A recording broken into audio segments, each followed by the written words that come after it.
Brian and Kenzie in the morning. And Chicago's alternative all day. Q101. Brian and Kenzie on Q101. So there you go. Foster the People. We announced that show just a moment ago. At Northerly Island, we'll have tickets all week long. In fact, this will be the ticket going forward for Klash with Kenzie. Next week, actually, Foster the People will be the ticket for Northerly Island. And that will lead up to those tickets going on sale next Friday at 10 a.m. So congratulations. We had some bunch of people checking in from Joliet that wanted tickets to that show. So you people in Joliet, the people that I see on the text line there, don't worry, more tickets coming up for Foster the People. The Q101 Morning Crew. Sports. Well, let's get into some pretty exciting Chicago baseball on both sides. So Pete Crow Armstrong hit a 3-run homer, and the Cubs beat the Padres 8-3 on Tuesday to stop their 3-game slide. And here's what that sounded like. 1-1. Swing and a high fly ball drilled center field. Merrill back, track, wall, out of here. There's the power from PCA. One swing of the bat, and the Cubs have opened up an 8-3 lead for Pete, his second of the year. Needed that one. Needed it big this win last night. Dansby Swanson and Nico Hoerner each had a 2-run double for the Cubs, too. Boy, the pitching staff is rough right now for the Cubs. I mean, they have like a triage unit out front there. Everybody has some kind of injury. So they needed that victory after the 10-game win streak, but then the slide, and now they get back in with the Padres. Cubs at the Padres at 3:10 today. Now the White Sox, after 6 near-flawless starts to begin the 2026 season, the Los Angeles Angels ace figured to be in the spotlight Tuesday night. That's a headline from a sports little blog there I read. I thought that was a pretty good intro to what happened in the game because he was not the spotlight. Who was? Drew Romo was the spotlight. Stole the show.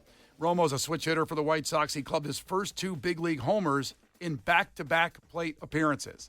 So we have both home runs. Here is the first one. Here to Drew Romo. Romo gets a good piece of this one into right field. It is gone! His first hit since 2024 is a home run, and it gives the Sox a 3-1 lead here in the fourth. Wasn't that nice? First hit in a couple years. Homer, South Side, let's go. That would be enough. Mm-hmm. Not for Drew Romo. No, he says no. His second homer. Said no. He said no. He said no. I got more. I got more in the tank here.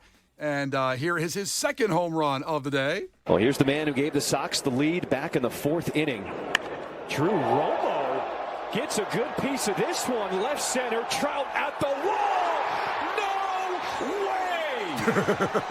Drew Romo sets off the fireworks again. Outstanding. Unbelievable. So Romo's a switch hitter, and he became the first player to homer from both sides of the plate in his first 2 MLB homers in the same game since San Diego's Yasmani Grandal in 2012. Former White Sox. Former White Sox again. A lot of former White Sox get in these games with the Cubs game and the White Sox game. So that is, 14 years ago? Yes. Last time it happened, and it was a White Sox. And also the 7th player to do it, and just the 3rd, along with Grandal and Kansas City's. I remember this guy well, because I remember I was graduating from college when this happened, and I was at a keg party. We were watching the game when UL Washington in 1979 did it. That was a great year. Great year. Kenzie, does it impress you that a player was able to hit a home run from both sides of the plate in the same game? Do you see that and go like, wow, that really is crazy? I don't even know what you mean. What do you mean on both sides of the plate? Okay. Like Didn't think we had to he get hit there. with his right hand and his left, or like what are you talking about? Yeah, he's a switch hitter. So That's cool. So his first home run, he was batting as a lefty because there was a right-handed pitcher. Second home run, batting as a righty, left-handed pitcher, hit a home run from both sides. Is that cool to you? That's cool. That's a lot of work. I just, you know what my problem is? I always expect. Yeah, what's your problem? Wait a minute. First off, it's a lot of work to work on being good at both sides. Yeah, like that's hard. Sure. It's hard to hit a home run. Hard to do it from both sides. Good. It's impressive. Acknowledged. My problem is that I always think professional athletes should be really good. Right. So I'm like, yeah, well, you should, because you're getting paid a lot of money to do that professionally. Like when a professional athlete strikes out, I'm like, you're out of the MLB. You know, like, you know what I mean? You don't get to be here. I can strike out. So Just one strikeout? Many, multiple? Because anytime a professional athlete doesn't do something impressive, I'm like, why are you here? May as well put me out there. You can drop the ball, you can strike. I mean, what? You're a professional athlete. You have to be amazing all the time. So because you could fail in that setting, they getting paid millions of dollars. Right, like you need to be better than me. I could have struck out. You're the barometer of that? I might as well be up there. Well, anybody can strike out. It takes a That's special the kind point. of, but it takes a special kind of. So anybody can strike out. You can't hit a home run. They can. Well, prove it every time. Every time. They should just be sinking them. So you think every time should be a home run or they should be out of the league? Every time they should hit. They should hit it every time. What if it's an out? Like, what if it's is that What does count? that mean? What? I mean, they hit it and somebody catches And it somebody and they're catches out. it. Yeah, because they should be good at catching. Yeah, so like that I get. So it's okay to hit and get out all the Right. time. They don't have to get on base every A time. ground ball to second base that's then recorded as an out. As That's a okay. professional athlete, you should never be like, didn't get any of that ball. Like, that shouldn't happen. So everybody should bat 1,000. Well, at least put the ball in play, is what Everybody she's puts saying. the ball in the play. No, how does that compare to like basketball? If you miss a shot, are you out of the NBA? Yes. How are you missing the hoop? Okay. You get paid to put it in the hoop. What about hockey? If the other goal, Put it in the net. I mean, I don't know. How are you having a hard time following what I'm saying? I'm just trying to see if it applies. Every sport where it's supposed to go, it should be you're a professional athlete. That's how I feel. I just wanted to make sure, and now I know. Okay? Now I I understand. just struggle. I'm like, yeah, damn right they did. That's right. okay. Making how much money? Professional athlete. It's because they're a professional. So we got to get Kenzie out at Wrigley Field or White Sox Park to go down there and take a fastball. But she's saying she can't hit it. I'm not a professional athlete. No, you said maybe you were like saying, but we don't know if I could hit a home run or not. No, I didn't. I No. said I can strike out, is We what I all- confidently said. We all know Kenzie can't hit a home run. Yeah. That's not what she's saying. I don't know. That's the point, is that if you're just going to put people up there who strike out, then I could play. But at one point in that conversation, you said, "What? We don't know No, if I I can hit a home didn't. run." Case, have my back. At one point, Go back I to said the that's tape. the difference. Go back Kenzie, to how the do you feel about pitchers? Should pitchers be able to strike everybody out? Yes, that's the rub. Big expectations. When you're a bad pitcher, I can't believe it. We're gonna run out of baseball players under Kenzie's rules. There's not I gonna be know. many guys left. Not Well- good, not good, not good. Not just baseball players, all athletes. Humanity. Basically, all the teams are shutting down tomorrow. It's the end of pro sports as we know it. Well, what you can do, all these athletes, when they're not working, they can go to Six Flags because we got tickets for them, and they can go, hey, I don't play for the Cubs anymore, but I can go to Six Flags, have a good time. 312-967-8300. Call right now for your chance to get 4 single-day tickets to Six Flags Great America. Each winner qualifies for a chance at Six Flags Great America season passes. So if you beat Kenzie, you get this. And even if she wins, we're not letting her have these tickets. So we'll give them away no matter what at the end of Clash with Kenzie if Kenzie wins. So 312-967-8300. Call right now to compete in trivia with Brian and Kenzie on Q101. The Brian and Kenzie Show. Q101. My name is Megan Klingenberg. I was a professional soccer player for over 10 years, and like most players, I gotta be honest, I have some baggage when it comes to referees. I wanted to know, who are these refs? What kind of person gives up their weekend to call fouls and hand out cards? Why do they do it? So this time on the U.S. Soccer Podcast, I'm going to referee camp. The U.S. Soccer Podcast presented by Henkel. Follow and listen on your favorite platform. You can't defeat her. She's too powerful. Clash with Kenzie. Let the battle begin. Q101. Very highly sought after tickets for Six Flags Great America, the 4-pack of tickets, and you qualify for season passes from our great friends at Six Flags and Brian and Kenzie on Q101 celebrating 50 years. They opened up just last weekend. Now, before we get to the questions, get to our competitor, we have a follow-up text from Marissa, the reading specialist for K through 5, who put up a poll on her chalkboard yesterday. And the question was, the question of the day that they do every day, have you ever heard the phrase, jumped the shark? She said she didn't get as many replies as she was hoping, but it was 13-4. No. Yeah. see? No. In her situation, K through 5, let's be clear on that. Kindergarten through 5th grade. I think she asked the teachers, not the kids. Oh. Not the kids that were born in 2020, Well- if they've heard the phrase jump the shark, but the teachers that are teaching them. Happy Days available to stream and get on it, kids. That's right. You're right. Happy Days is streaming somewhere, I'm sure. If kindergartens aren't starting off with Happy Days, what are they starting off with? Blippy, like a bunch of morons. Listen, don't keep Harper Blippy likes out of your Blippy. mouth. Look how mad he is. I knew Damn it. right. Blippy's amazing.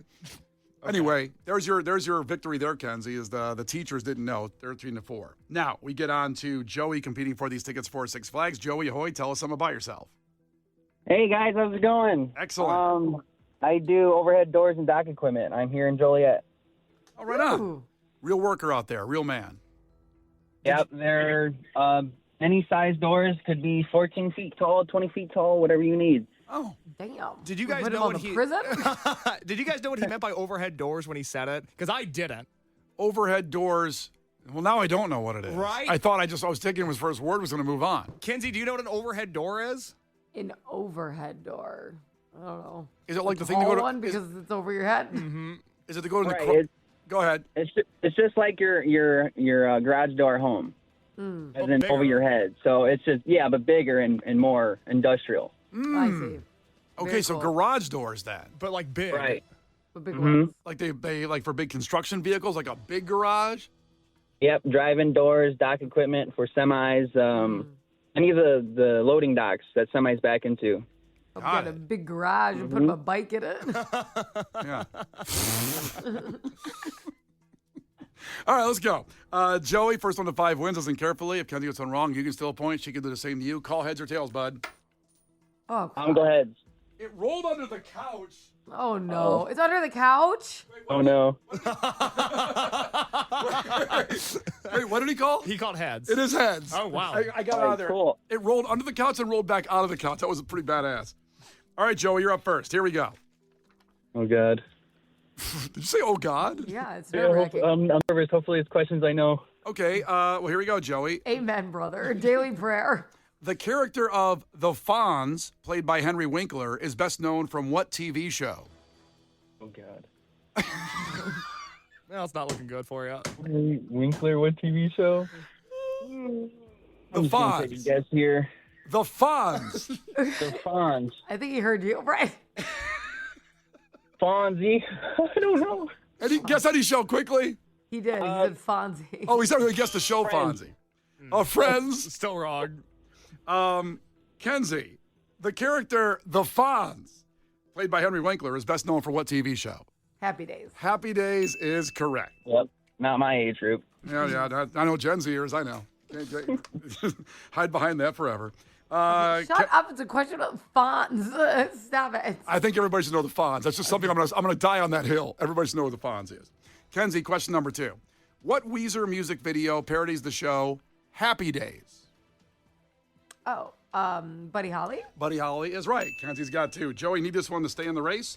Okay. Pumpernickel bread hails from what European country? Pumpernickel Pumpernickel. France. is not France. Kenzie, do you know? I believe Germany. Germany is right. Oh no. Oh no. Oh, no.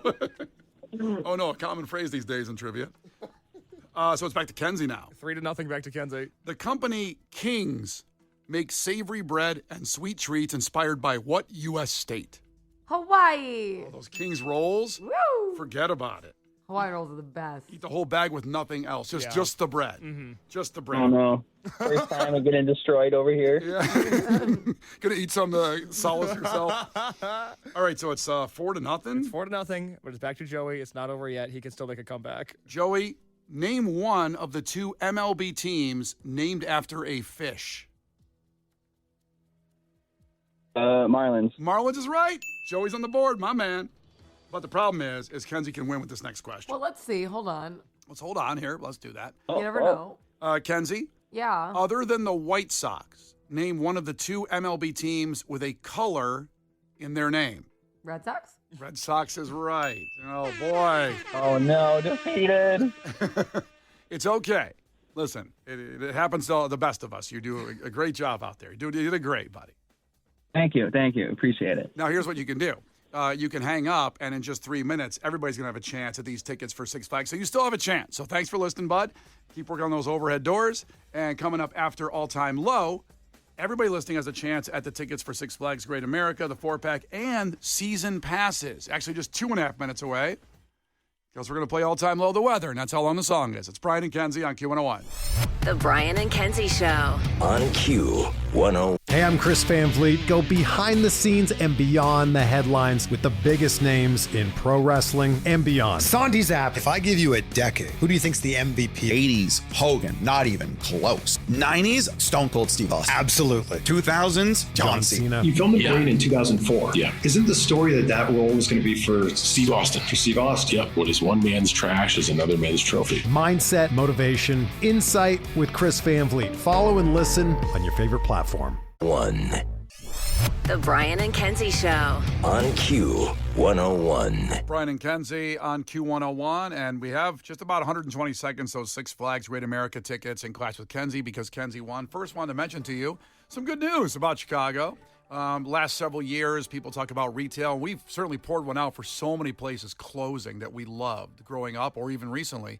And even Michigan Avenue and State Street, there's been downtowns, certainly still a lot of vacant spots. Water Tower Place, one of the great moments of nostalgia for a lot of us. Pretty bare in there right now, pretty rough. Case as a former manager of the Lids in that Water Tower Place. I at the time I was working at Water Tower specifically, I was merely an hourly worker. I wasn't quite at the managerial status yet, but I got there in my Lids career eventually just at another location. Rising star, if you will, in the Lids franchise. I was a rising star at Lids. I got plucked out of obscurity to come here, though. Yeah, I took you off the street and brought you here. I took you off from Lids. Thank you. He was leaving Lids. He was on the street. I grabbed him in a car and brought him over here. This looks like a guy that could produce my show. Get in the car. So good news. Chicago Water Tower Place is set for a huge facelift. The iconic Magnificent Mile spot is undergoing a $170 million renovation project to mark its 50th anniversary. It was one of the first malls of its type, a mall that goes up, and it was one of the first ones of its type when it opened 50 years ago. And it's a revamp, so the first 3 floors are going to be kind of wide open. There's going to be more food. I mean, it's going to be just a full redo of the whole atrium and the pedestrian arcade on that first floor. And I'm so happy about this because it's just very depressing to walk in there. And I have so much great nostalgia of going in the Water Tower Place, especially when I worked next door in the Hancock building at Rock 103.5 back in my sludge days. Worked there. I used to walk over there all the time to get food, kind of hang out at the mall. You see, maybe go to a record store. And there's just really not much in there anymore. But I don't think the new place is going to feel quite like, I don't know what feeling you're chasing. I'm chasing 23-year-old me. I know. I'm trying to figure out if the communal retail experience was really that awesome. I agree. As somebody that was in Water Tower last week, not the warmest, friendliest location in the world anymore. I'm open to the idea of changes. I'm glad they're doing something with it. I'm not sure it's going to make us go, oh, man, malls are awesome again. I'm not sure that exists anymore. I think it might. I'm having hope on this, a glass half full that I can go back to maybe Spencer and buy some blue light posters. Do that now. I know, but I want it new. I want it new and fresh. You want them to do a $1 million revamp just so you can go back to Spencer's. It's a $170 million revamp. Sorry, $170 million revamp so you can buy a lava lamp and an ugly poster at Spencer's. And one of those shock lighters to prank people with. Hilarious. Love them. Love them. It'll be done in 2028, so we got a little time, but the renovation will start next year. So good luck, Water Tower. Brian and Kenzie in the morning. And Chicago's alternative all day. Q101. Hey, I'm Chris Van Vliet. Go behind the scenes and beyond the headlines with the biggest names in pro wrestling and beyond. You could pop up in WWE tomorrow. Would Saraya be there or would Paige be there? Paige, 100%. So when you're setting up Logan Paul to frog splash you through the announce table, what's going through your mind? This should make every headline in the world. It makes sense, right? In Jelly Roll. We knew we had that kind of a moment. Mindset, motivation, and what it takes to succeed. Insight with Chris Van Vliet. Follow and listen on your favorite platform.